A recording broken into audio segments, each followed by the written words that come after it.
So in this demo, let me show you how easy it is to add slow in and slow out to your animation using a motion tween. I've got my ball set up and we're going to have it move from the left to the right hand side. Right now, I've got it sitting in one frame, so let's say by 1 second, we'll add another keyframe by pressing F6, and in that keyframe, it'll be on the right hand side. Now we can return to our timeline, and selecting the first keyframe, you can right-click on it to create a classic tween. Remember, when we do this, this is going to allow the computer to animate all of the frames in between these two keyframe extremes. Now, to get a good idea of the spacing and pacing of our animation, we're going to turn on onion skinning. To do this, go up to your timeline and look for the first of the double square icons on the right-hand side. When you turn on onion skin, a little double bracket will appear next to your playhead. If you click on the green bracket and drag it to the right, this will show you what future frames will look like. And right now you can see our spacing is pretty even as it goes from one side to the other. So let's add some slow in and out to our tween. I'm going to select the first keyframe, and inside of my Properties panel, locate the Tweening subpanel. You can see by default that Classic Ease is what's usually assigned to it.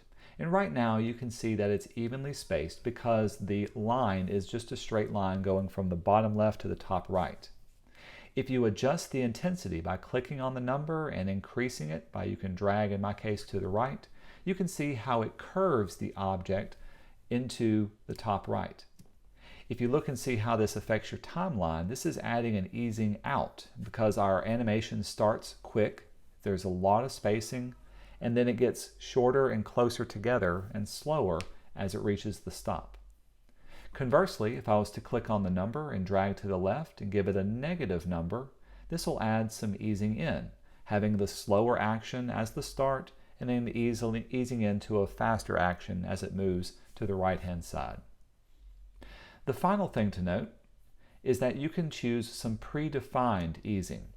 There are some ease in and out of different types. There's some ease in and out. In this case, it'll add some easing in and then add some easing out. Let's do that for this one. We'll do a cubic ease in and out. Be sure to double click the name, and here you can see it acting on your stage. In this case, starting off slow, picking up speed, and then slowing back down to the very stop.